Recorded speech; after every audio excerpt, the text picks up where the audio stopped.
Good morning. Well, summer announced itself yesterday, and the weather is finally changing, and spring has sprung, and that means that a change that I have anticipated and actually longed for since last August has now come. But I must surrender myself to the idea that this reality will again change and rewind itself, and in just a few months, it will be winter again. My apologies to you folks who don't really understand that anything under 70 is cold.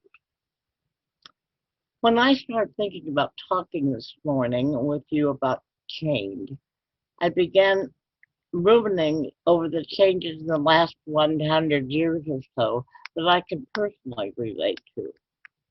Changes implemented by electricity stand out to me the most. There are thousands of these changes that have changed our lives, things that were prompted by electricity. I could list, and you could list probably 100 of them right now. Just think about it. And don't forget the popcorn popper and the heating pad and the Christmas tree lights.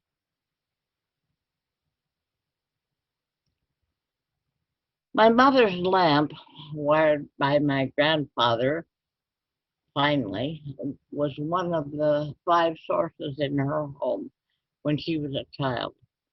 It was one of her household duties to change the oil or fill the oil lamp and to wash the chimneys. Um, the rural electrification project didn't reach the nooks and crannies of rural Iowa until I was starting school. I was about a year old, and having none up until then, the Star Spangled Banner became our national anthem. When I was 7 years old, a lone man flew all the way across the ocean, and now man has walked on the moon, and we're planning a trip to Mars. Drugstores were just that, places where drugs, which were prescriptions, were made and dispensed.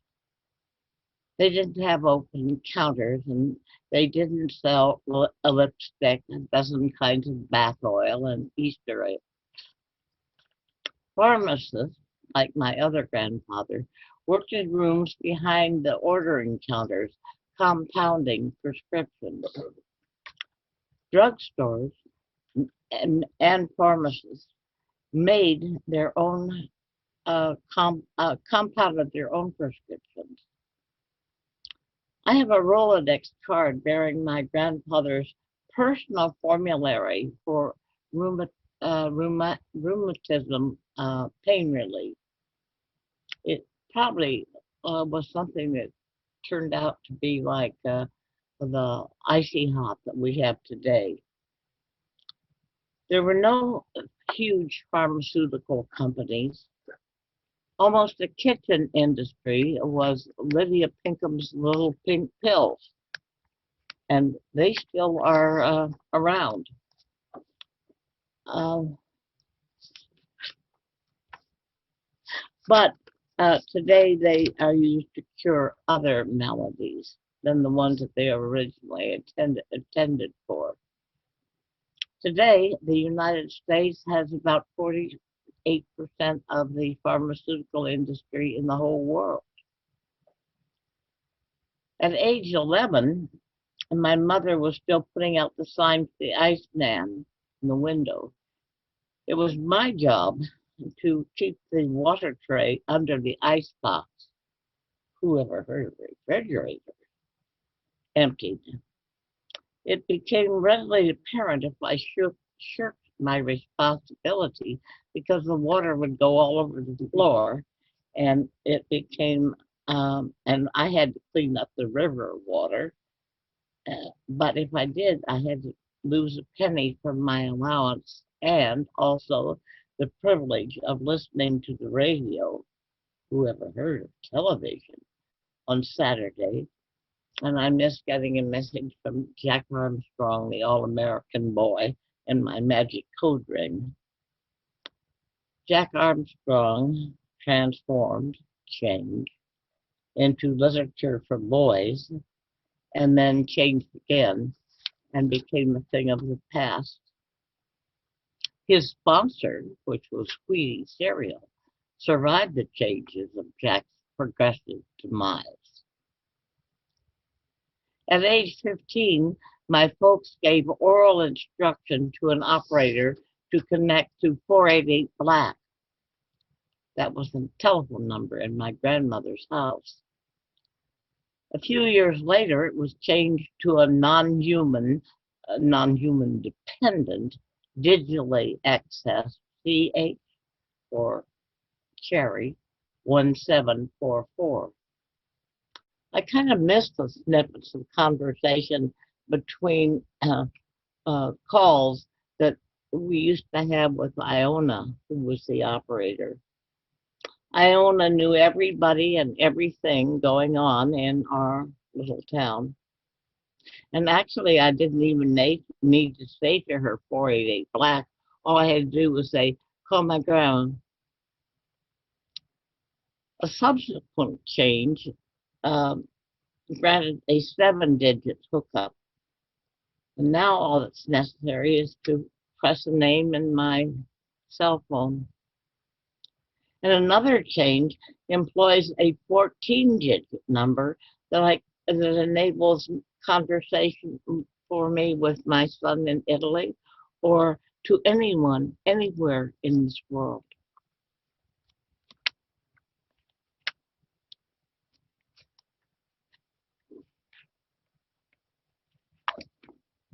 I was in my 30s when women were first granted the permission to open a bank account in their own names. Today, Janet Yellen, a woman, is the Treasurer of the United States and in charge of all of U.S. banking. And a woman, as you know, a Black Asian one, no less, is Vice President of the United States. Some changes these. The Beatles ruled, then broke up. Elvis Presley showed up and then turned his toes up. Drug use shot up, and I guess it's still there, unfortunately. And on and on and on. What will our grandchildren remember as the great changes in their lives? I wonder.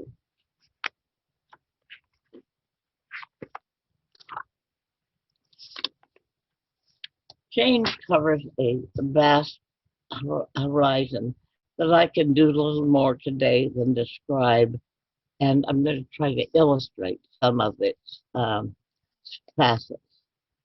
For starters, there are changes we know are occurring and over which we have no control, or at least haven't been able to mess with or mess up yet. Things like the rotation of the earth and gravity, life transforming into death, and what happens then. Changes that we accept because we must, but we can decide to accept them with grace.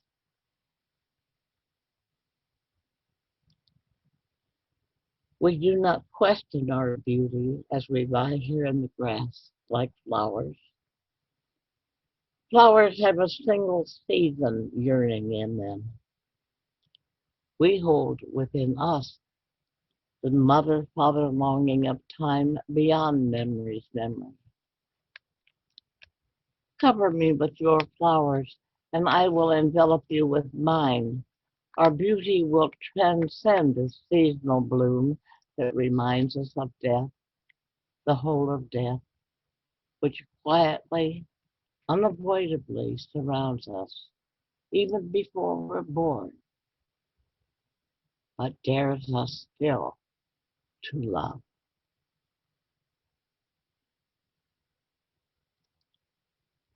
There are some changes into which we have some input or control. We have seeded the clouds in an attempt to influence rainfall. We built dams to harness electricity. We utilize birth control.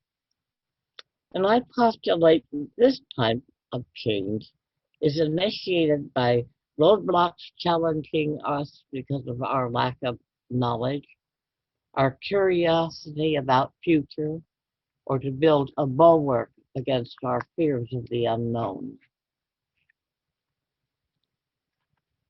Becoming 15. Though now you think you know me well as your obedient, ever earnest child, and I'm sworn quite properly to you, I am my own, alien to your house. No longer will you be able to confront my latest eager dream and dismiss it with your shafts of mocking flippancy. Too late, you'll discover that I've become a stranger, deferential but aloof, and pass behind this heavy shield of defiance that I bear.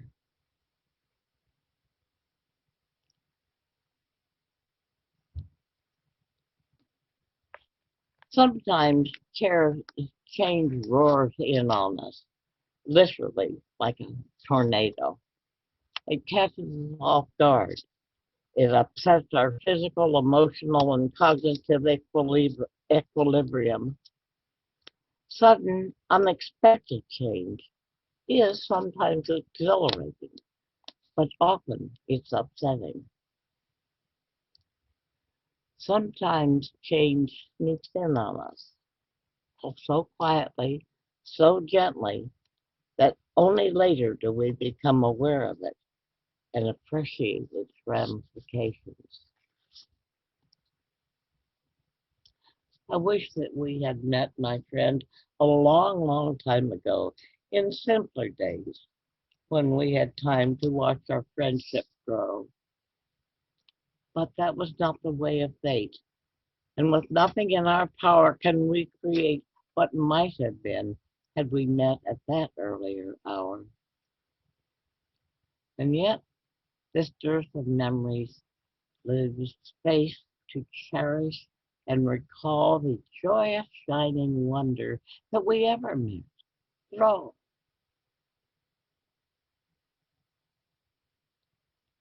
we can choose to make changes in face of the inevitable. This kind of change is frequently accompanied by resistance, and we may not readily understand this resistance in ourselves or when we notice it in others. On a personal level, we may feel or see anxiety, even depression, blaming, anger, and eventually we usually figure that. But when we encourage these things in others, especially blaming and irritability, it becomes difficult to know if it's their risking change that's making the cause, and it's easy to be judgmental. It's more difficult to be understanding. It makes us question our own perspectives and requires compassion, patience, and a willingness to believe that good people and good hearts sometimes choose poor methods.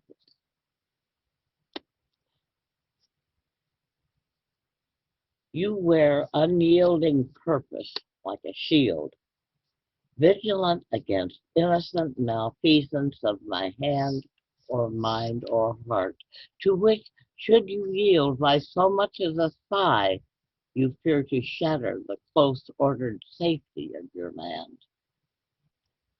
I know this matter all too well. I've become very agile at picking up the shards of life and adapting to the pain of unrelinquished will. I once slashed my soul with that traitor's knife. Love bound up my wounds and healed me strong, and now I'm strong enough and wise enough to ask for you to stand by me. Although my best imperfect be, and not profound, even wrong, there's power in me and constancy. We make voluntary changes for many reasons, such as changes made out of boredom or for curiosity's sake. For example, during this COVID shut-in from both boredom and curiosity, I've been experimenting with recipes.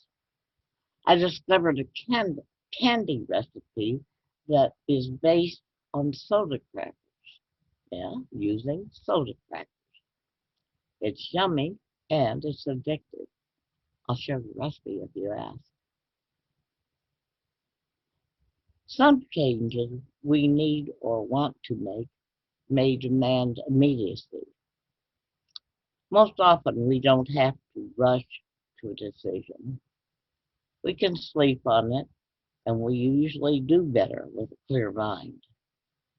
If we really don't know what to do, well, that's okay. For a predetermined amount of time, we can postpone making a decision about a change. We may need more information or more time to process the information that we do have. We can listen to our gut. Often our body, our intuition, our inner self knows what direction to take and what changes we need and can make. If possible, we can make changes in small steps. We experience surer footing, greater confidence, and become more comfortable with the change we are undertaking. Sometimes it's better to make a change in the wrong direction than to make no change at all. Like whether to go to the left or to the right to get out of the oncoming train. No, what I mean rather is that being stuck makes a change in small steps, remember. And if we're wrong, if we goof up, we can apologize, forgive ourselves, make a correction, and carry on. We experience growth. If we have contemplated meaning and making a change, and then decided to go ahead and make it, what can we do to ease it into action? We can change our self-talk, the language we use to others as well as within ourselves. We can drop when and use now. Not I will, but I am. We can determine the mindset needed and act as if. This may require us to jump out of our comfort zone, but we can create new habits that support the mindset that we change. There will be folks who are uncomfortable with the changes we're committed to making, but we can surround ourselves with people who support our changing, like those folks here at Interfaith. We need to commit to, confirm, and announce our new positions. We can hang tough.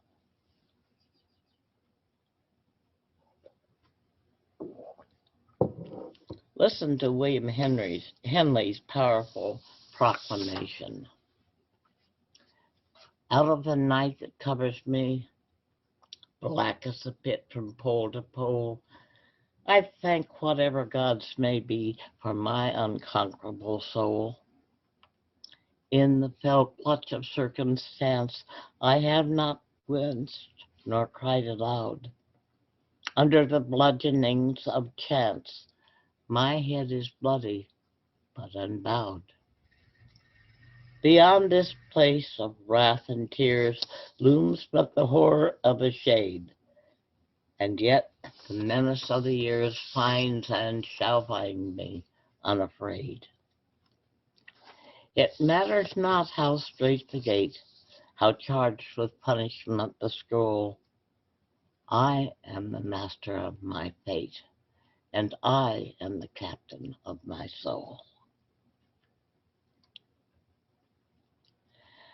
When we can accept the changes in ourselves, the changes that we are happy with, as well as those that forget, as well as those that frustrate the bejesus out of us, then we're poised to accept changes in other people, and life becomes a win-win situation.